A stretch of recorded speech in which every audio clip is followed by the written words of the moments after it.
আগামী সংসদ নির্বাচনে অংশ নেবে খেলাফত মজলিস। আব্বাসের লোক পরিচয় দিয়ে চাঁদাবাজি করছে কিছু লোক, বলছেন মির্জা আব্বাস। পিআর পদ্ধতিতে নির্বাচনের অধিকাংশ দল একমত, কয়েকটি দলের আপত্তি, বলছেন আলী রিয়াজ।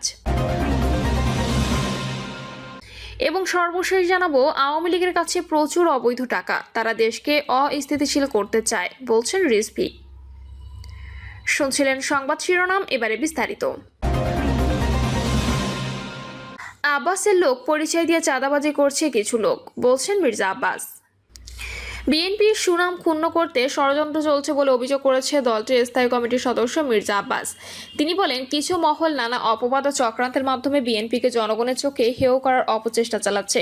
এসব ষড়যন্ত্র প্রতিহত করতে নেতাকর্মীদের সজাগ থাকার আহ্বান জানান তিনি। মির্জা আব্বাস বলেন, চাঁদাবাজি করে অন্য দলের লোক নাম হয় বিএনপির।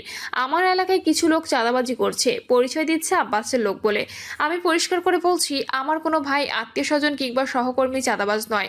কেউ আমার নাম ভাঙিয়ে চাঁদাবাজি করলে তাকে ধরবেন, উত্তম মধ্যম দেবেন, তারপর পুলিশে সোপর্দ করবেন। মির্জা আব্বাস বলেন, চাঁদাবাজদের প্রতিরোধ করতে হবে। যদি সে বিএনপিরও হয়, তাকে ছাড় দেওয়া যাবে না, চাঁদাবাজকে প্রশ্রয় দেওয়া যাবে না। আমি কথাগুলো এই কারণে বললাম যে এখন আসছে দলের মধ্যে অনেকে হালুয়া রুটির ভাগ নিতে। পিআর পদ্ধতিতে নির্বাচনে অধিকাংশ দল একমত, কয়েকটি দলের আপত্তি, বলছেন আলী রিয়াজ। জাতীয় ঐকমত্য কমিশনের সহসভাপতি আলী রিয়াজ বলেছেন, সংখ্যানুপাতিক প্রতিনিধিত্ব পদ্ধতিতে জাতীয় সংসদ নির্বাচনে অধিকাংশ দল একমত, কয়েকটি দল এই বিষয়ে সুস্পষ্ট আপত্তি জানিয়েছে। সাংবাদিকদের এক প্রশ্নের জবাবে আলী রিয়াজ বলেন, আজকে নির্বাচনের প্রক্রিয়া নিয়ে আলোচনা হয়েছে। প্রাপ্ত ভোটের মাধ্যমে সংখ্যানুপাতিক পদ্ধতিতে ভোট করার জন্য অধিকাংশ দল মতামত দিয়েছে। কিছু কিছু দল এই বিষয়ে সুস্পষ্ট আপত্তি জানিয়েছে। তিনি বলেন, অধিকাংশ রাজনৈতিক দল যেহেতু দ্বিকক্ষ পার্লামেন্ট গঠনে আগ্রহী আছে, সেক্ষেত্রে ভোট গ্রহণের প্রক্রিয়া নিয়ে আলোচনার মাধ্যমে একমত হতে পারব। যেসব দল এই বিষয়ে আপত্তি আছে তারা জানিয়েছে আবারও এই বিষয় নিয়ে আলোচনা করবে। আলী রিয়াজ বলেন, ঐকমত্য কমিশন থেকে প্রস্তাব করা হয়েছিল জাতীয় সাংবিধানিক কাউন্সিল গঠন করার জন্য।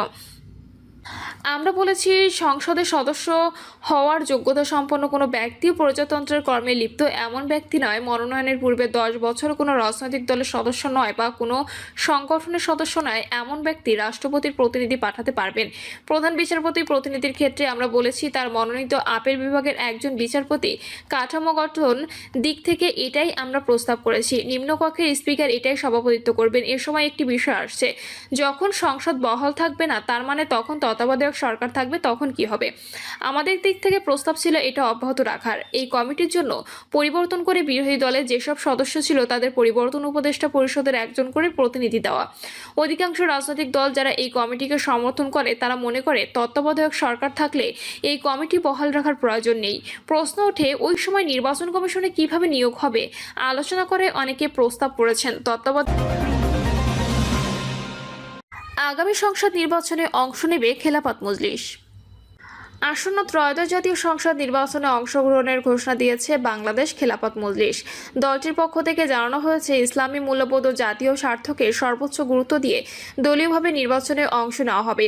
প্রয়োজনে 300 আসনে রিকশা প্রতীক নিয়ে প্রার্থী দেওয়ার প্রস্তুতি রয়েছে দলটির।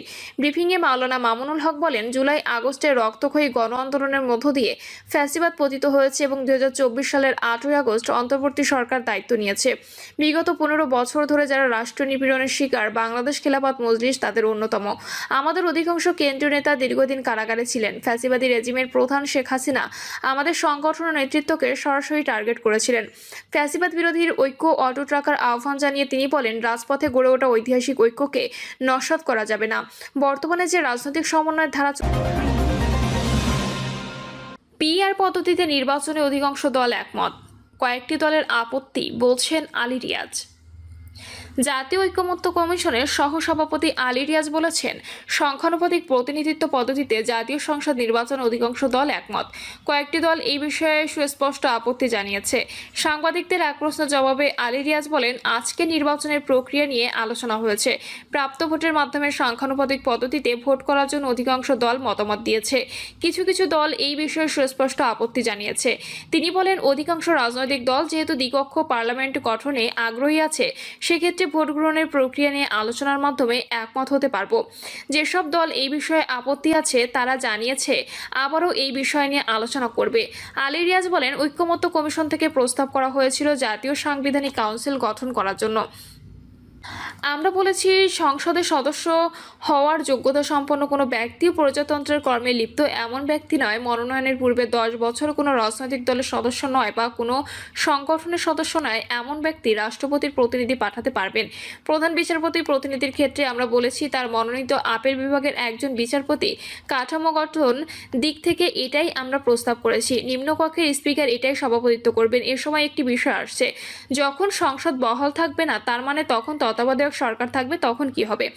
আমাদের দিক থেকে প্রস্তাব ছিল এটা অব্যাহত রাখার। এই কমিটির জন্য পরিবর্তন করে বিরোধী দলের যেসব সদস্য ছিল তাদের পরিবর্তন উপদেষ্টা পরিষদের একজন করে প্রতিনিধি দেওয়া। অধিকাংশ রাজনৈতিক দল যারা এই কমিটিকে সমর্থন করে তারা মনে করে তত্ত্বাবধায়ক সরকার থাকলে এই কমিটি বহাল রাখার প্রয়োজন নেই।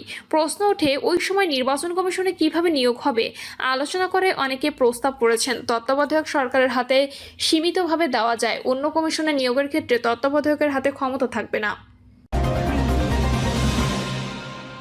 আওয়ামী লীগের কাছে প্রচুর অবৈধ টাকা, তারা দেশকে অস্থিতিশীল করতে চায়, বলছেন রিজভী। আওয়ামী লীগের কাছে প্রচুর পরিমাণ অবৈধ টাকা, সেই টাকা ব্যয় করে তারা দেশকে অস্থিতিশীল করতে চায় বলে মন্তব্য করেছেন বিএনপির সিনিয়র যুগ্ম মহাসচিব রুহুল কবির রিজভী। রাজধানীর নয়াপল্টনে বিএনপির কেন্দ্রীয় কার্যালয়ে এক জরুরি সংবাদ সম্মেলনে তিনি মন্তব্য করেন। রুহুল কবির রিজভী বলেন, বাংলাদেশের সরকার ও জনগণকে স্থিতিশীল রাখতে দিতে চায় না পতিত স্বৈরাচারী আওয়ামী লীগ। আওয়ামী লীগের এক নেতা কুমিল্লায় ধর্ষণ করে বিএনপির ওপর দায় চাপিয়ে দিচ্ছেন। হঠাৎ করে এমন ঘটনা ঘটছে না, ওরা একটা নেটওয়ার্ক তৈরির চেষ্টা করছে, কারণ ওদের কাছে আছে প্রচুর পরিমাণে অবৈধ টাকা। সেই টাকা ব্যয় করে তারা দেশকে অস্থিতিশীল করতে চায়। সরকারের উচিত ছিল এদের খুঁজে বের করে শাস্তির আওতায় আনা। সরকারের ধীর পদক্ষেপের কারণেই এমন ঘটনা ঘটছে। এর সময় মুরাদনগরের ঘটনায় দোষীদের দৃষ্টান্তমূলক শাস্তির দাবি জানান রিজভী। তিনি বলেন, ভোট, নির্বাচন এবং ক্ষমতায় আসার মধ্যে সীমাবদ্ধ ছিল না জুলাই গণঅভ্যুত্থান। আমাদের হয়তো কিছু কিছু বিষয়ে মনোমালিন্য থাকতে পারে, কিন্তু দেশের স্বার্থে সমস্ত গণতান্ত্রিক রাজনৈতিক দলকে একসঙ্গে থাকতে হবে, এক কাতারে থাকতে হবে, ক্ষমতায় এসে শহীদদের স্বপ্ন বাস্তবায়ন করতে হবে। রিজভী জানান, জুলাই গণঅভ্যুত্থান নিয়ে 1 জুলাই থেকে 6 আগস্ট পর্যন্ত বিএনপির কর্মসূচি থাকবে। অংশ নেবেন বিএনপির ভারপ্রাপ্ত চেয়ারম্যান তারেক রহমান। মধ্যরাতে শহীদ মিনারে ছাত্রদল ফুল দেবে। প্রিয় দর্শক, এই ছিল এখনকার সর্বশেষ সংবাদ। আপডেট সব সংবাদ পেতে চ্যানেলটি সাবস্ক্রাইব করে বেল আইকনটি ক্লিক করে রাখুন।